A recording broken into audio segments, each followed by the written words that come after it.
This is Klive Kraven at our headquarters, and I'm speaking with Tom Fridley. So, first, let me thank you for your time and opportunity to interview the man behind several horror classics such as Friday the 13th Part 6, Summer Camp Nightmare, and several others.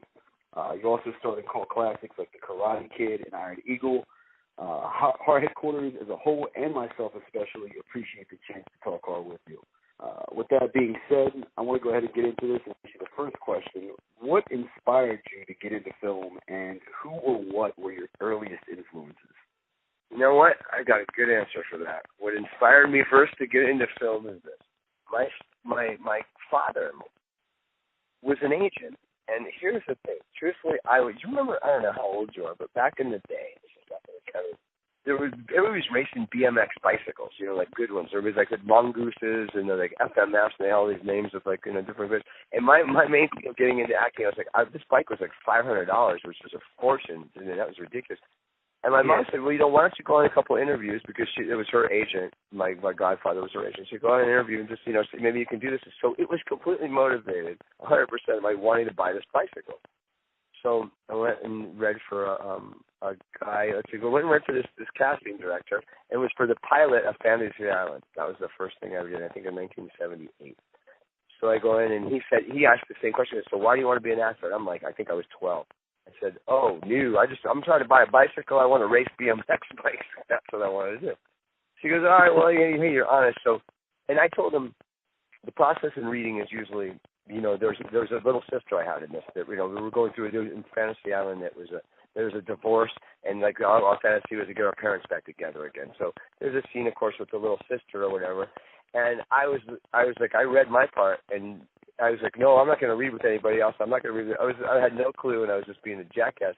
So he said, I'll tell you what, you got the part, but can we at least use you? He's manipulating me. He goes, can I at least have you read with the sister so we can hire them? Oh, then also my attitude changed. I remember it was like, oh, okay. So his name was Joel Thurm, and he was one of the nicest men ever. And it's funny. His name is Joel Thurm, and he was the casting agent. And watch how this turns out. So I get the job. I go and do this. And so, another 2 years, I didn't do anything else because that was like I got the money for the bike. It was like it was $1,200 you got paid for the week, which was like, oh, my God. Then this thing is funny. The next job, the next thing I wanted, I got in a band. I wanted a PA system. So I needed to get this PA system because that was my passion, music.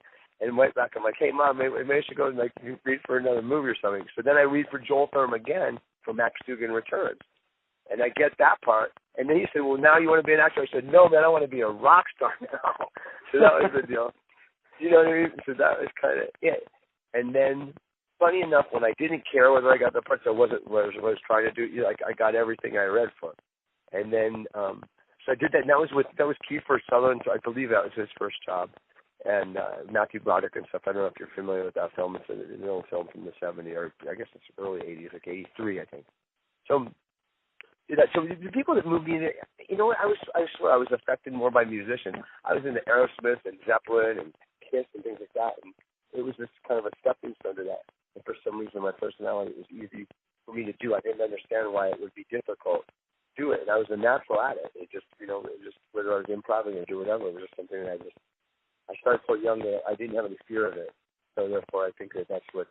And then I went ahead and continued on from there and made a living doing it, and then enjoyed it more. But I was more moved by musicians, I think, than actors. To be honest, that was a great era too. The 70s and 80s was a phenomenal music era as well. So that definitely shines through.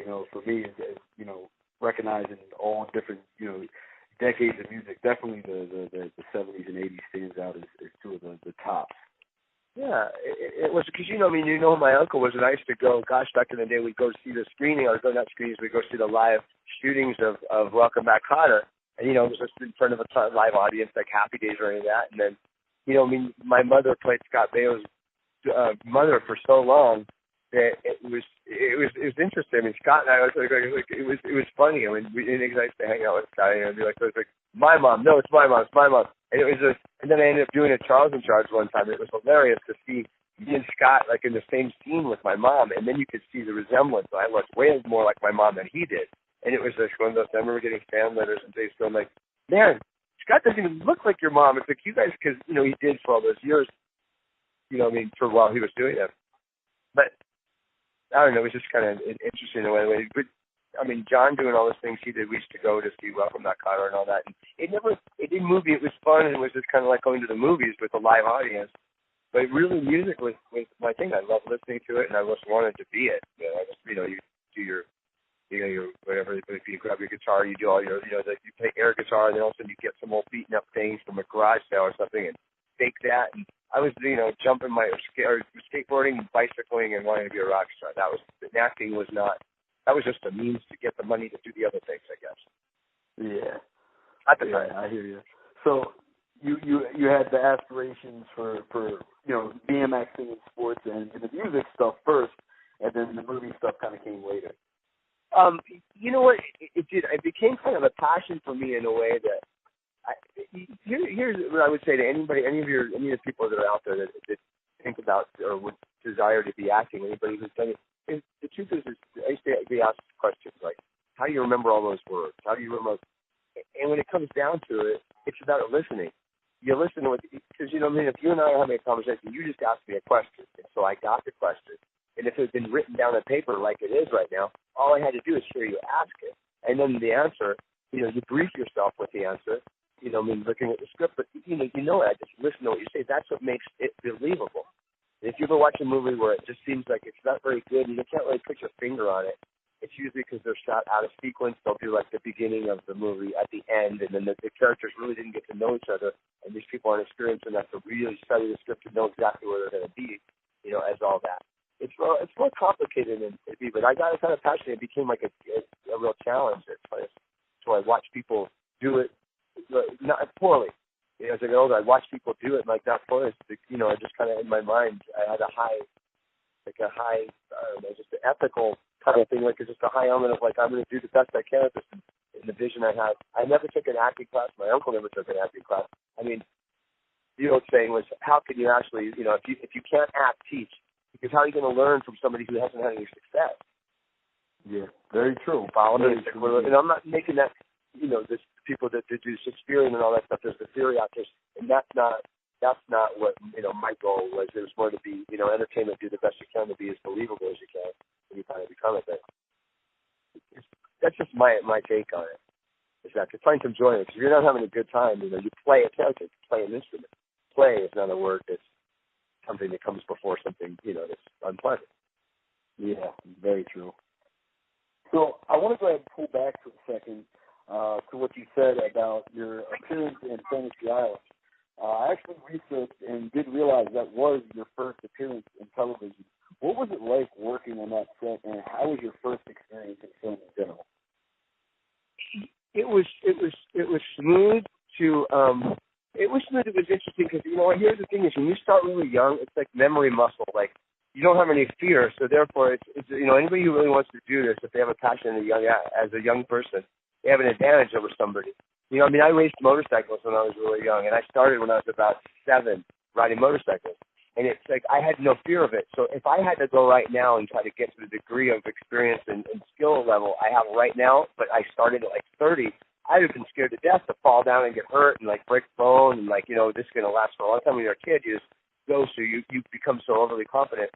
So it was interesting, I'll tell you, that Ricardo Montalban was one of the kindest, nicest people you ever want to meet.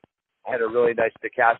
Katie, who played my sister, Kate was just she was a doll, but I remember there's a thing with she figured that somehow to picture this. Have you ever seen that show before, Fantasy Island? Yes.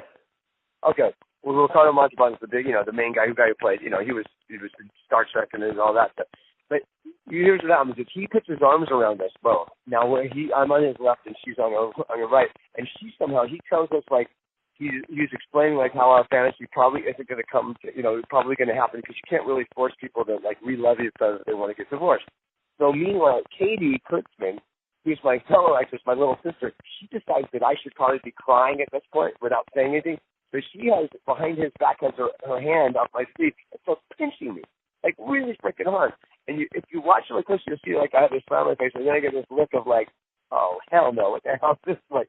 And after the end of it, he said his piece, and then we didn't have any really dialogue, but she just thought I should have tears in my eyes.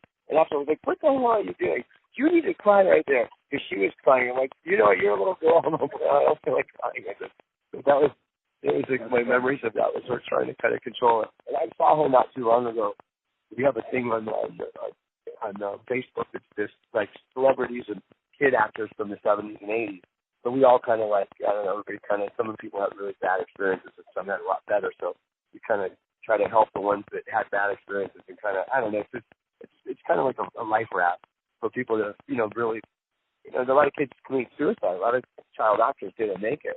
A lot of them died in OD and all that, But it's hard to give that much power to somebody, then you become an adult, and all of a sudden all your money dissipates, and you have managers, and I didn't have this personally, but managers, and a lot of times your parents would become your manager, and then that's 15%, and your agent got 10%.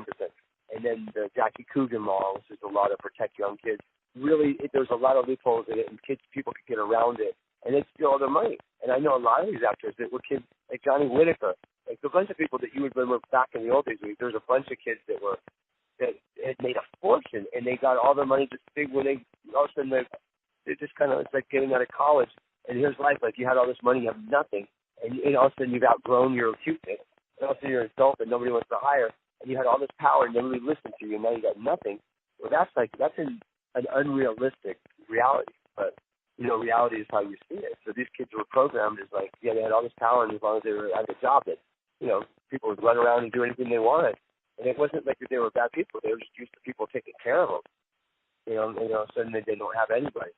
So, long story long, it's just that, Katie's part of this group. She's actually, God love her, she came up with this idea, and so many of these young actors have like old actors now, but they sound got like a resting place, a place to go and like talk to. And there's stuff, they have parties, and we go and sometimes and hang out. And it's just one of those things that there's always somebody who had it worse than you did. So that somehow, you know what I mean? Like you break your arm and somebody broke your back, and all of a sudden you don't feel so bad. So it's like one of those things to where they just help each other. Good that there's something like that exists with good community and camaraderie. Oh yeah, exactly. I just call it a life after the camaraderie. Because you're putting in perspective. Now you got you can take this perspective, which I've seen. Now all of a sudden you go, let's just say we go to Iran or Iraq, and there's these kids blown up all over the place also. And I can easily come back like, you fucking excuse my language, you effing whiny actors that had all this stuff. Like, I don't give a shit what happened to you. I mean, come on, man. Like, you guys had it way better than them. Like, so go work at a gas station. Do you like, I did a mini or a movie of the week with little, the one who played, oh God, Gary, the one who played in God, the little Gary, the little black kid who was on Gary Coleman. Gary Coleman, I'm sorry. And you know what? He was the nicest kid. I just adored him. We did a movie of the week together. But his parents took all his money. And that kid, I mean, how much respect? He had the gall to he's only 3 foot something. And he's a security guard at a bank. And he has he's really toting around and tell me how much he's not clown. Hey, why aren't you on your show? Like a clown. And then he died at stretched himself, fell down the staircase, off the back of leaving the bank or something, and smashed his head open and just blooded. I mean, it was a horrible story, but it's just everybody in perspective. You kind of go, okay, it's hard to get a lot of people to care about actors that were abused as children when you've got people having a lot more harsh things happening. But in your own world, I don't get to think of something saying in your own world that was the worst thing that happened is these kids. I mean, really, when you start committing suicide, I mean, things are painful. I mean, that's your best option. Yeah, that's pretty rough, and that's a very serious thing nowadays. I mean, it's the race or suicide. Well, I'll tell you, Gary Coleman was a really, my relationship with him was great. I have nothing but nice things to say about him. On the top, he tried to be, when he did his interviews and stuff, he looked like he was a little puffed up. But my God, man, imagine he was sick. He had a kidneys, he had transplants gone on. He wore a bag around him.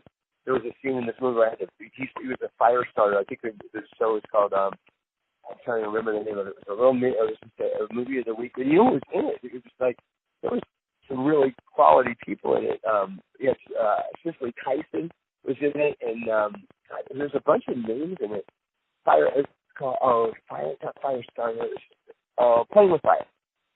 And it was, anyway, so there's a scene where he lights a trash can on fire. He's like a pyromaniac. He's looking for attention or whatever. And I'm his buddy at school. And I went, and I didn't know, and I went and grabbed him. He's doing it, and I pick him up, like grab him. And when I grabbed him, it exploded his bag inside. So now he's got all this, I mean, you can imagine. And he was like, taking him, and I thought, oh shit, what have I done? And I took him, we went to his dressing room, and they got him to fix him. And he came like, Tommy, it's not your fault. Like, you didn't know. They should have told you, but. I mean, I grabbed him thinking he was really, because they put some gasoline or some sort of explosive in this to make it, give it the effect to come out. And he was like on top of a bench reaching into his 55-gallon bucket and throwing the match in. And it went, and I just grabbed it, teared his hair, and I just grabbed him just trying to fix him, or, trying to kind of save him. But he was really a pleasure, really sweet man. Wow, that's an interesting story. So I want to go ahead and go back to 1984. When you landed your role in The Karate Kid as the character Alan. How did that opportunity come about, and what was the auditioning process like? The audition process for that was a kind of like I used to call it like a throwaway. That was nothing. It was over at Burbank Studios or Columbia. It was a simple process. It was just kind of going and reading. They needed a bunch of kids. The thing that's great about that movie, if anybody wants to be an actor, what you want to do is that you want to be in a movie that there aren't any really big names in. The reason why is because they don't spend all their budget on like a $20 million actor. Okay, so Ralph Macchio was not, he was just an A actor, and Pat Morita, who's one of the nicest people in the whole world, was not either. So these guys would get, I would say, maybe one got $100,000, one got $50,000 to do the whole movie. Now that movie made something like $780 million. So the good thing about being in that, though, like the residual income from that, for being an actor, just get a little bit every time it plays or whatever, and it goes down over the years. It's not like something that you could live on forever, but for the first 2 years, it's really great. Anyway, to get back to your question, is that it was a simple process. That was like, you go in for your interview, you go and read for them, and you'll read, usually there was 5 parts of this guy, of the friend. So you'll read one of them, you don't even know which one you got, and they just decide basically on like what they'll look at gender. They're going to want a blonde person with a dark-skinned person. What they try to you're trying to get the whole audience to be a part of. I mean, that's how. I mean, it's like you have they'll have a commercial with an Asian person, and they'll have it with an African American and a white. So then it appeals to everybody. So basically, I was kind of like more like, it was believable that I would be his friend, maybe from that kind of have more of an Italian feel, and Ralph being that way. So they mixed it, and then you had the blonde guys and all that. Notice the bad guys were almost all blonde. So he's African, and the other guys was what's his name's kid? The cool actor is like James Dean, the one who drove the Mustang, and one of the coolest actor to be. He was like cooler than James Dean. Everybody loved him, and he died a while back when his son was in it. I can't believe I lost his name. He drove that Mustang Cobra in the movie that his name will pop up. Yeah. But there was a bunch of celebrity kids in that movie, actually. There was a bunch of people whose parents were like celebrities and all. And that just happened to be kind of a coincidence. But the process on that one was probably, to be honest with you, if you had to ask one, that was probably one of the most boring processes. If it was just you went in and read for it, you got a call from your agent a couple days later and said, okay, show up on set on this way. The interesting was if you go for a sitcom, that's more of an interesting process because you have to go through multiple interviews. Oh, that's interesting. So if you want, because with the movie, you're getting your approval goes like this. You go into the casting director. The casting director goes, okay, you read well enough to go in front of the director and the producer, and if they say yes, that you got it. With the television, you go in. Oh my God, there's a director, a producer, then there's the network. You have to be approved with the network, and then the people from New York have to fly out. And then the people, you do 4 or 5, like Friends. I went to the wire for Joey's part in Friends, and it was like, oh my God, it was like 8 different interviews. And then you go, there'd be like 15 people, then there'd be 6 people, then there'd be 4 people, then there'd be 2. And then the same 2 of you guys come back, and then you knew it was between you and him, and you go to network, and then you go to, NBC had to come out, and then they because it was before videotape, they didn't really have that, like, live. You didn't have, like, a feed. You couldn't do it. So they either had to come out, and they want to meet you live. There was a lot more approval because there's a lot of money. They were planning on something that was going to last for years, Yeah, trying to build it up. So 2 years after you did The Karate Kid in '86, you went on to play Brillo in Iron Eagle. what was it like working on an action film set versus horror films, and was there any noticeable differences between the two? That movie was an absolute blast because I'm a motorcycle rider, and our guys, you know, it was what pissed me off because our characters didn't. I don't think they were. The other guys had motorcycles, and we were there, and we just like some of them had motorcycles. I'm sorry, maybe we did. I said, yeah, there was airplanes, some of them pilots, but we shot that out in the Mojave Desert, and that was an absolute blast because we got to ride the dirt bikes around. It was just, it's different. The horror thing is all about the makeup and all of that. You spend a lot more time like in a chair waiting to prep. So where action stuff, they'll strap you up with, you know, they'll put, you know, back in the day, I mean, you put chest pads on and stuff. If you were riding a motorcycle, then you had your knee pads, kind of like BMX stuff, but then they pull your wardrobe over. If you pay attention or your listeners pay attention, you'll never ever see, I mean, rarely, a fight happen out by a pool, like a really bad fight with girls in bikinis or guys in bathing suits because there's no way to hide it. And then like, if you're going to come down staircases, you'll always see somebody, preferably like it's a motorcycle guy in a helmet, or they got jeans on, they're over padding with a padded jacket. And then, like, that's when you'll see stunts like that happen. They never have people that are in, like, just their bare essentials, like, you know, you'll get a slap or something or thrown in the pool, but never, like, they don't hit the ground. I mean, if they do, it's so rare, but you just don't because you just, you know, people get hurt. Yeah. But actually, you know, it's fun. Hard bikes flying out a window was a lot of fun doing that. And I don't know, I've done stunts, like, crazy-ass stuff in movies that I wasn't even in. I just did as stunt players and stuff. I feel like helping out on sets of relatives and stuff or people doing films and end up jumping motorcycles and doing stuff. There are a lot of stuff. The most fun stuff I did probably you'd never even seen. For that kind of stuff. I like that. That's interesting. I did read on IMDb. I did my research. I did see that you did do some stunt work, so I was impressed with that. And I think I believe in another interview I saw you mentioning that as well. So it's very cool to see when actors do that. You know, Kane Hodder has done that. You know, a little bit of acting and stunt work as well. So when you do both of them, I think it's really cool when you can carry it over. Tom Morga, I know, has done that as well, and a few other heads. So, well, if you want to know the head ones, the ones that I'll tell you what. Here's the thing: it's fun and it's fine, but then it gets stupid because there's stunt guys that really know what the hell they're doing. Like motorcycles, I mean, I'm so confident on them; it's not even funny. I mean, I can jump and I can do all that stuff, and I'm fine with that because I'm completely confident. But now realize these were not movies I was an actor in. These were movies that I was doing sets. I was helping out my Uncle Joey, who did a bunch of movies and stuff, and I'd go and I'd help and build and stuff. Because if you're an actor and you're in the middle of it and something happens and you get hurt, all of a sudden you don't match it and the whole film goes down because he had lower budget movies, maybe $400,000 or something. So that was kind of like Tom Cruise does all his own stuff. He falls to the walls. I mean, he does all of it. James Garner used to do all of his own stuff. I think Clint Eastwood did most of his stuff. But when you do with horses and stuff, it was the James Garner was like just big time under that. I think Lee Majors did a lot of his own stuff. But people that insisted on doing it end up, if you look at Lee Majors, he walks around like in pain.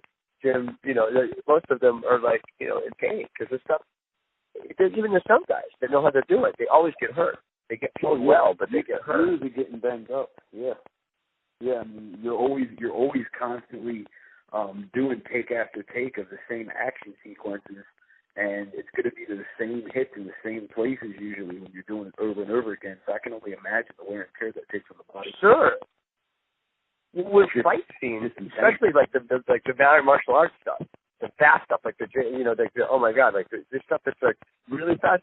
They have to cover all that stuff. Now, a big car explosion, if you're going to flip a car or something, they don't do it over time. So what they do is they'll rent like 8 cameras to cover every different angle, and then they shoot it off the stuff.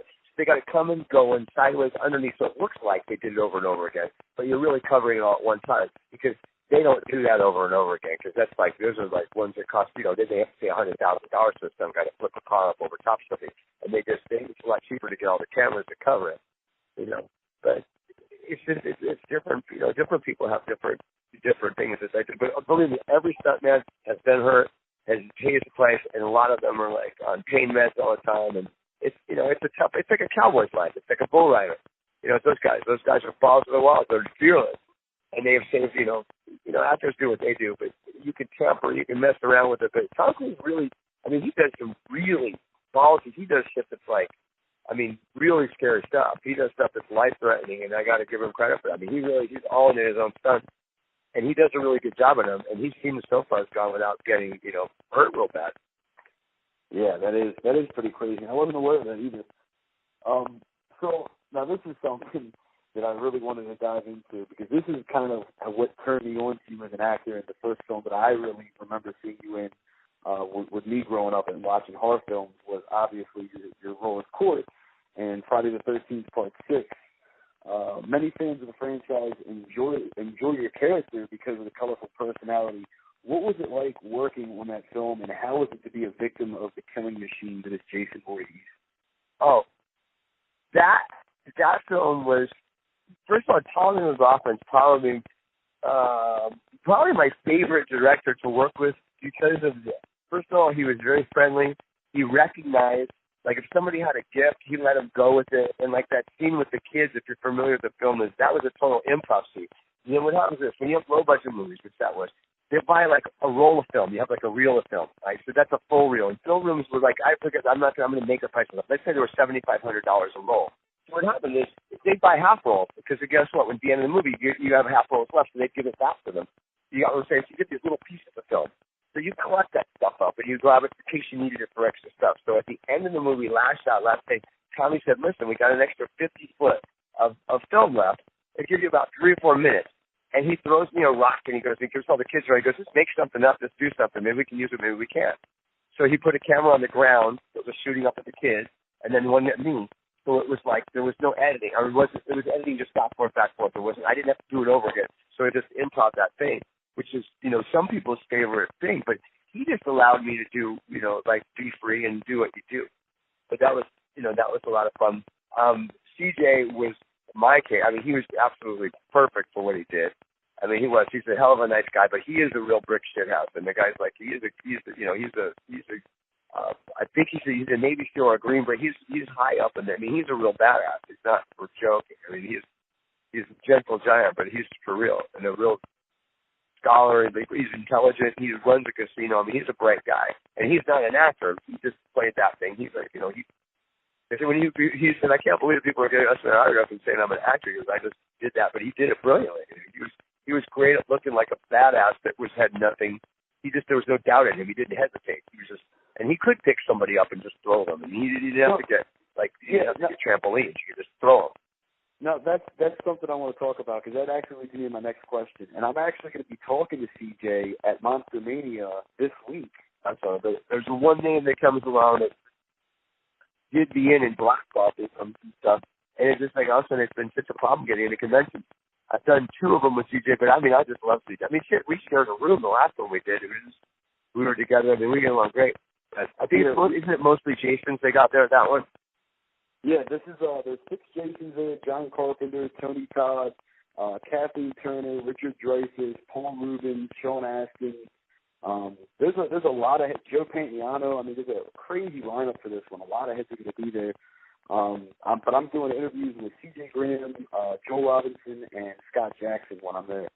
So I'm really looking forward to meeting all them. I've actually met Joel. So you're going to be there, yeah? But never CJ. Yeah, I'll be there. Yep, this week for sure. Please tell CJ that I said hey, and I can't wait to see him. And I think we're going to do one together down in, I think, Kentucky or something like that. I forget, in May, around May 18th, 19th. I think he's going to do that. I think it's a reunion one. I've only done like 2. I think I've done 2 good ones and 1 like little hokey one as far as the conventions go. Man, well, we need to get to the more. I actually have Dave Hagen. Hey, if you can help, man, I'll tell you, if you can help, if you can promote it some way and get some people to do some shout-outs and get it going, man, more to you. Yeah, I'll take you and your friends out for beers or whatever, but, make it happen. Yeah, I'll reach out to Dave and a few other people and see what I can arrange because I would love to see one of the Monster Manias for sure, man. You know what? Find out, even if you could find out for me, like what do I need to do? Like who do I need to contact? What's the best way of doing it? Just go to the convention runners. I mean, if you do a little research, I really appreciate it. If you just figure out like who is the right. It's just a matter of who you know. That's the way everything goes. It's who you know. Oh yeah. You have the right contact and you're in. Yep, it's very, very, very true. Contact is so important. Yeah, I'll definitely reach out because, like I said, do a little research if you find the time to do it, man. I sure appreciate it. Yeah, no problem. That's okay. What was your question? I'm sorry, I got caught up in. No, I didn't even hit you with it yet. So I was just segueing in, just letting you know that I'm actually talking to CJ. But that does bring me to my next question, which is about CJ. So he plays Jason Voorhees in Friday the 13th Part 6, and he was your cinematic killer. What was it like working with him,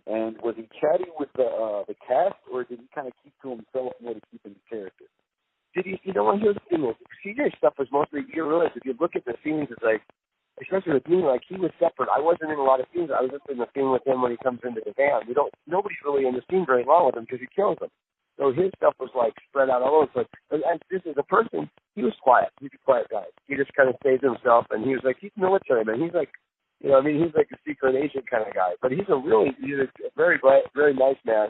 But you can sense the thing. It's like, he's not to be messed with. It's like, you know, he's like, his temperament would probably, I don't know, but he's just he dresses to the T's. The guy's a class act. He's just a really nice guy.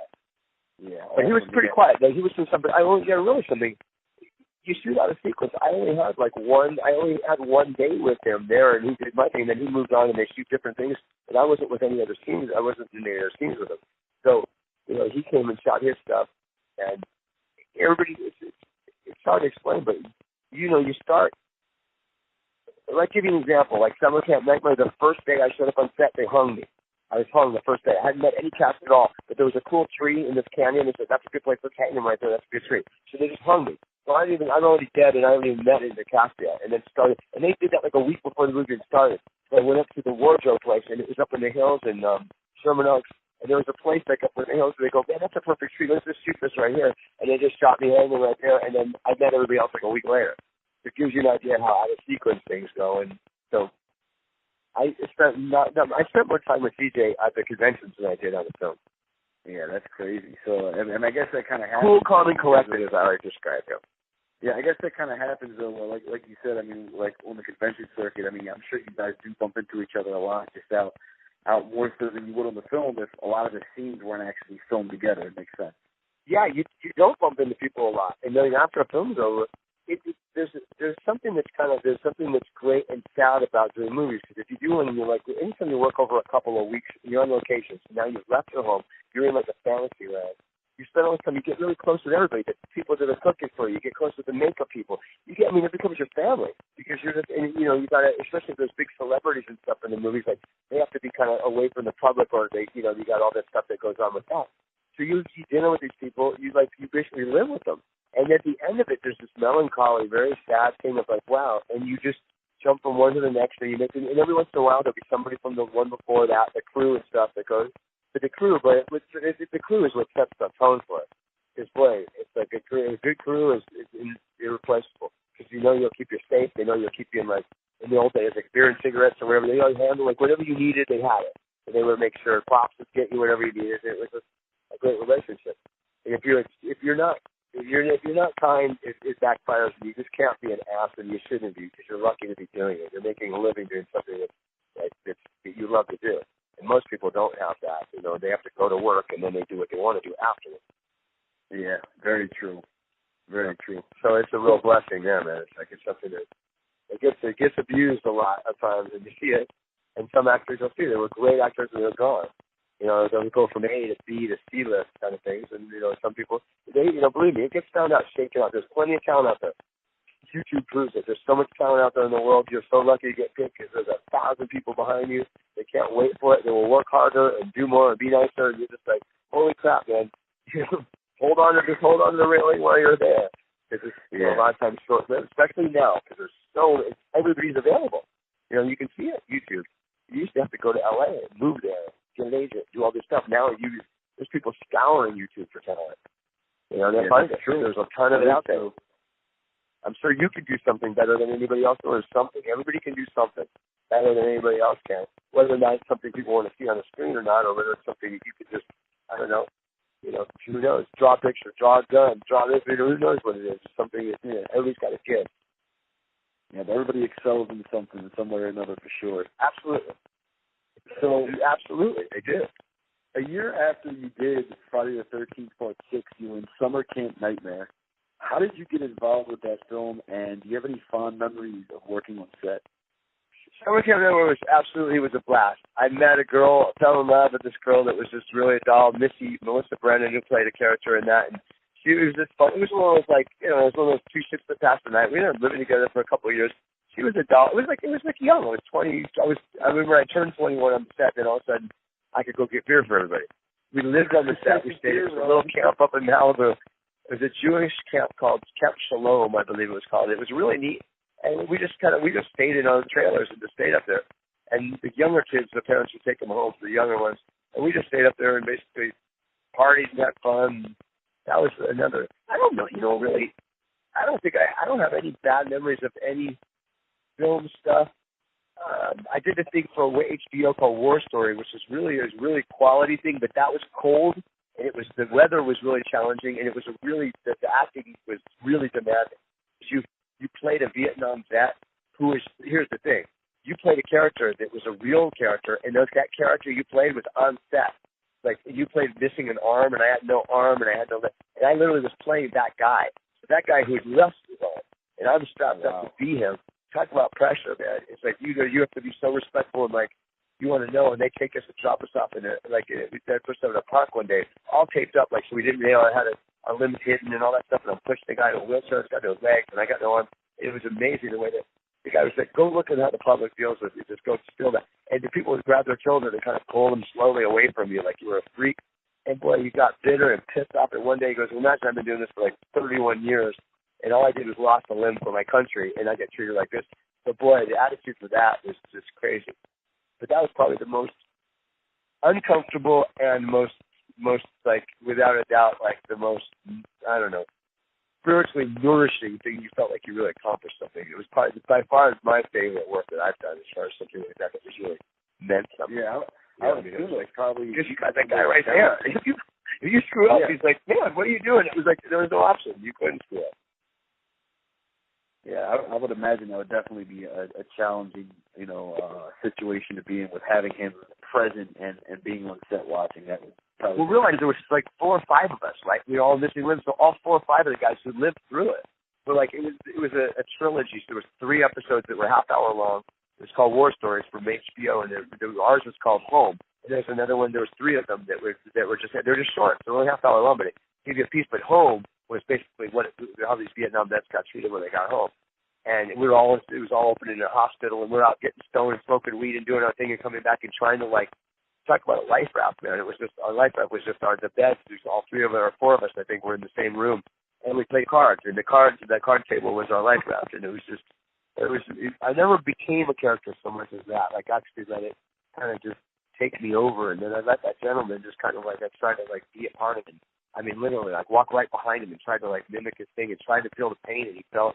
It was really interesting. It was more of a theory actor kind of thing. It's just, I wouldn't recommend it all the time because it's not about being fun, but it makes you kind of proud to be able that somebody trusted you to do that. But getting cast in that, I guess, was the biggest honor. Somebody believed that I could actually do it. And the guy at the end was really happy, and I was like, there's no way to predict whether he's going to be happy. Like, he's like, do you good? And he only knows, and he said, that was so honorable. And he said, some things, he goes, I actually like your version better than mine. Is that a compliment? He goes, no, you got it. Like, you got the whole feeling of the camaraderie between them. And it was, like, word for word written by these guys. Yeah. So it was a camaraderie. You were saying their words in their bodies, and you're like, gosh. I mean, I can't even think of it like a more hardcore responsibility that was. And you also, guess what's playing on Veterans Day, which, on HBO, and it was like seen by nothing but veterans and admirable people. So you were going to be judged left and right. But once those guys gave it, they're like, okay, you didn't worry about anything else. Yeah, the seal of approval. It was an experience, that's for sure. So I want to fast forward to 96 and 97, and you're in 3 major releases with Phenomenon, Mad City, and Face Off. And all 3 of these, fantastic films are star-studded cast, and all 3 of which star John Travolta. And I was researching it and discovered that apparently he was your uncle. And is this indeed true? And if so, how has it been to be able to work directly with family in your film work? It's funny. I've done 3 of John's films and never been in a scene with him because they were different. They weren't like we weren't with him at all. And it was just like a normal film thing. This was like, he didn't know. It's like when I showed up on set, like it was just one of those, it wasn't like an arranged thing at all. You go and read for it just like you would anything else. The face-off thing was just a stunt thing. I was in an outfit, you don't even know. Phenomenon, actually, there was more scenes to that, and a lot of stuff got cut out. And also there was some stuff that I couldn't get back. There was a blizzard or something. I was out of town. I couldn't get back to set, so there were some scenes that I didn't get to actually do. Mad City, I had some really cool scenes in that one. But none of them, if you look at any of, if you've seen any of them, it's like I'm not anywhere even near John. It was just questing people, or it was just different scenes. I'd love to do something actually, with him, because I just could do, play his brother or whatever. But that would be a lot of fun. But I don't know, we just don't. It's like if it happens, it happens. One of those kind of things. But he's been great. He's one of the nicest human beings you'll ever meet in your life, and he's giving his act. Let me point this out to you. Here's the thing. I have a family that's filled with actors and people that would like to be actors or this. So if let's say John was to help me and do something like, it's like I'm going to stick this. If you do it for one, you got to do for everybody. And I always felt like I didn't want something I didn't earn it, and if I wasn't worthy of doing it, I didn't. Because I've read for many of John's movies, and I didn't, I wasn't able. But I just go through the process. He doesn't know. He does, just that's below, his pay grade. You go to the interviews and you do it. You get in them or you don't. You're not. But it's hard. You can't expect somebody, because then it's like this responsibility. Because let's just say you got a family, somebody's maybe not as I don't know, just whatever is used to, or doesn't, maybe he's not as gifted as you are in a certain thing, but wants to do it, and all of a sudden do for one, and now you do for the other, and it starts looking obvious. You look at the nepotism, and it's obvious when they put people in movies. You're like, oh man, that person never would have gotten that movie if they didn't know him. And in a lot of cases, it's true. So it's like, you kind of, it's your own integrity. Yeah, of course. You've got to build your brand and your path. You know what I mean? And unfortunately, it's crazy, because I know firsthand that a lot of times, a lot of people that are talented, their family is also talented. People come from long lines of talent, whether it's music or film or art or whatever. So it sucks, unfortunately, that people want to throw a bad stamp on and say, well, just because of this person, they're doing that or that opportunity. Well, look at the Wayans brothers. The Wayans, the whole family did that. Here's the thing, truthfully, if I ask John, I want this and this, is like, but the truth is, it's not really his call. It's like, I'll get you, what I can use him as a connection. He'll get me, instead of having to go through reading to the casting person and reading to the producer, he could get me right to the last call. Okay, then you can reach to the higher-ups and, really, does cast or not. Because, if they don't want it, it's like he doesn't want to put himself out. If he doesn't, if I'm not pulling it off, if I can't do it, why am I going to jeopardize, because believe me, you put bad actors in with good actors, and the good actors don't look good, because it's like a bad acting, Yeah. Great actors and bad scripts. You could take De Niro, who's as good as it gets, and give him a bad script. It's still a bad script. It's like, wow, that movie sucks. De Niro never sucks, but movies suck sometimes. You know what I mean? So if I ask John, I think, truthfully, in my heart of hearts, it's like, it opens up too big of a whole thing. All of a sudden, it's like, I could just see it. I have a huge family. I was like, we did it for him, you did it for this, and I don't need it. If I'm not good enough to do it, then I don't want a job given to me like that. Yeah, I hear you on that. And I agree. I could totally tell that you just you don't want to really you don't want to make it feel like it's a handout, even if it's not a handout. Even if it's just an opportunity that arises, but you still want to push for it. John's always been really complimentary of me. He's always had the highest rating for. He always thought he had nothing but kind things. Any work I ever did, he goes, that is terrific. He's a brilliant actor, but he was in the right place at the right time. And there's brilliant actors out there. He'd be the first one to tell you that, don't get recognized and don't this. But because somebody's in the right place at the right time doesn't necessarily mean that that's your trail. It's like you didn't hook up that day, so you hook up. It's a difficult. I would never recommend somebody make acting be your only deal. Have a backup, just because it's just. The odds of being at the right place at the right time, nothing to do it. You're beyond the talent. You got to be, and who because obviously there's bad movies with bad actors. Well, somebody who the hell would hire a bad person to do a bad movie on purpose? Because everyone wants to make money at the end of it. The actors are not, they're in it because they have a passion for it, but money is what makes it roll. But there's tons of crappy scripts. A good script will always find a home. A good one. Yeah, that's true. Good writing will tend to always, mull over much better with whoever is the what has the need to be said, finance or whatever. So let's go back and talk about a little bit more about the horror genre. If you were to return to the horror genre again with a role now, what would be the ideal film idea or subgenre of horror that you would like to be in? Supernatural, found footage. Okay, man, I've got the. Man, I tell you what, I'm so glad that you asked me that question. That's never been asked to me before, but I got a great answer for it. here, I'm going to say, because the love of my life is sitting right next to me, and I just wanted to say, he just actually said, if I was to return to the film role, what role would I want to play?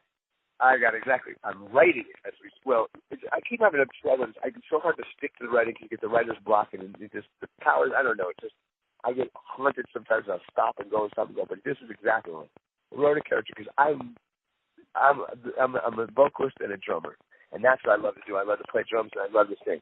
So this film is about me. It's a group of guys called the Preachers of Rock, and I'm in about halfway through this script, and it's about 4 guys that all turned 50, and they all know a copy band, and they're like a really, really tight band that should have made it. And the thing is that they're 50 years old. They all promise their families that they would quit regular jobs at 50. So it starts off at that, but there's a talent scout that comes in at their last song or their last night when they're not going to retire and sees them and says, "Where have you been all my life?" So this kid is this character, is a drummer, and he's a badass drummer who's frustrated. Who's raised his daughter by himself.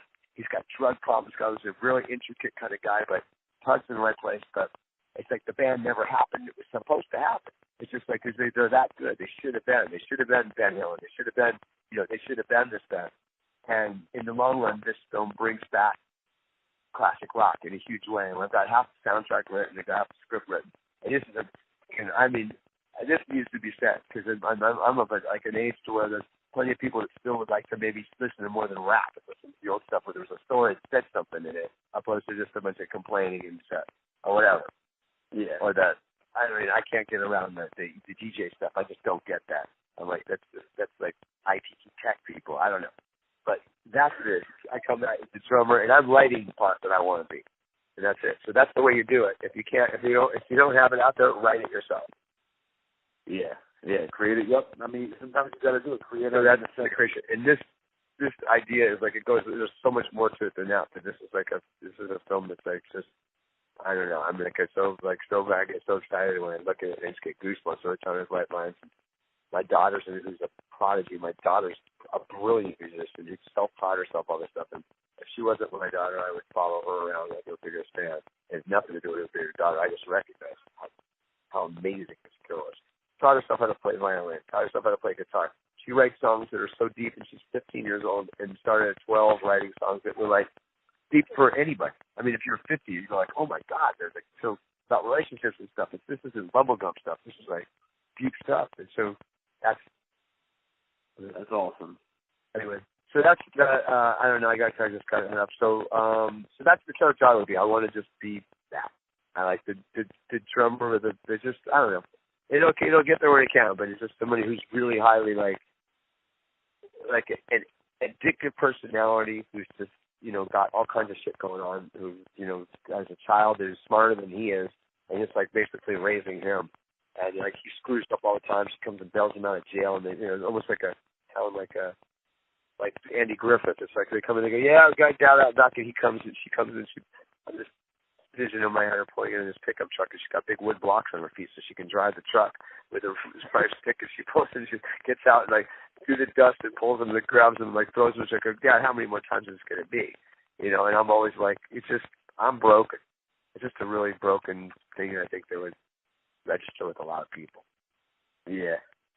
Yeah, that's awesome. So, and something unique and original for, type of role too, and something that's true to you. And by far, yeah. Because of your history, yeah. That's awesome. So I got one more question for you. What is your current view of the horror genre as far as current films, and are there any favorite films from the genre of yours from the last decade or so?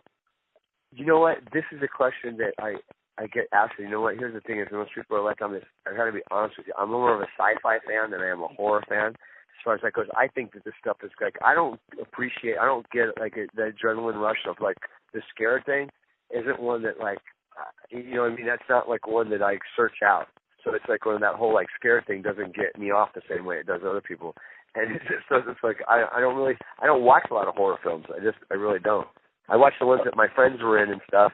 And the one that I'm in, it doesn't even consider a horror film in today's genre. It's like they're so violent and so like it's desensitized people so much, and the kids are so desensitized. There are cartoons that are out there that are more hostile than my friends are doing. The blood and the guts and stuff. So, well, I'll tell you what, Freddy, I guess that was really probably off the hook. I think some of the early Freddys were like blew my mind away. that was like, oh my gosh. And to see that stuff was like really intricate with the effects and stuff. But I like sci-fi stuff. I'd rather go light speed and get shoved back in my seat and look like you're flying to another star. That thrills me more than getting slipped up and, you know. Okay, well, I'm gonna tailor the question for you. I'm gonna tailor the question for you a little better then. So now, what would be one of your favorite sci-fi films from the last decade? My favorite sci-fi. Oh, okay.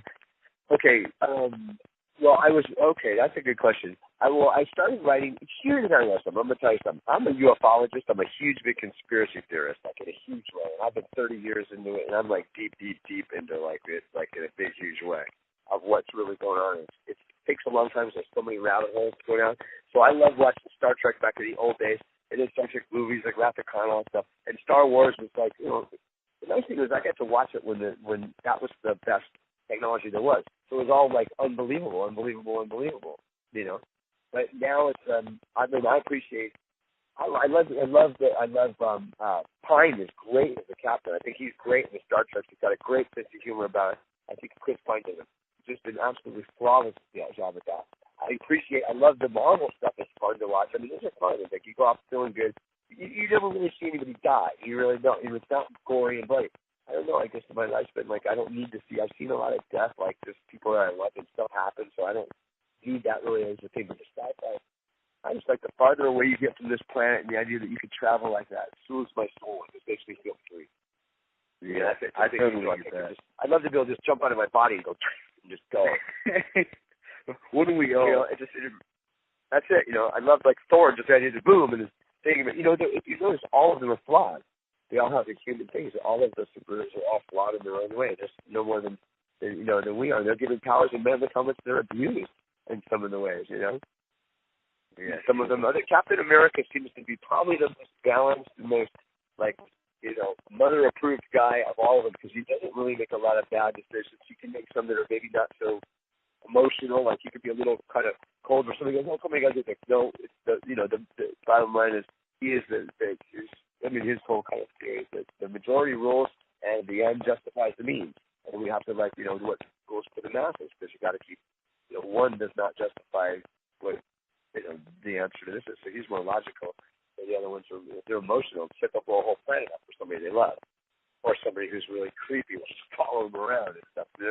I just want to thank you once again for allowing me to have a conversation with you about a genre that we both love and adore, and I appreciate your time. My pleasure. I look forward to following anything that you have and you're pursuing in the future, and thank you for being on Hard Headquarters.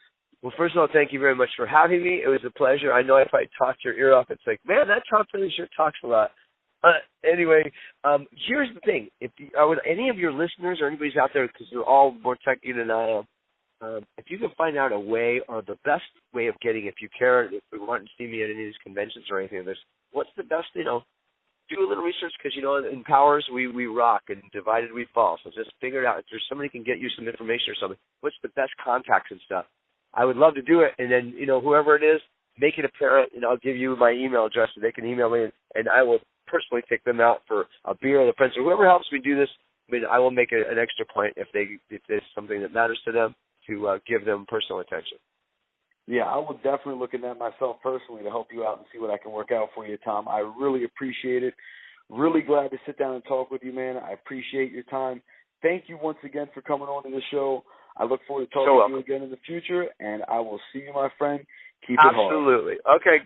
Goodbye, good day, good night, good morning to anybody who's out there. I don't know what I'll be playing, but goodbye, you guys. Thank you. Have a good one, Tom. Thank you. You too. Bye, my friend. Bye-bye.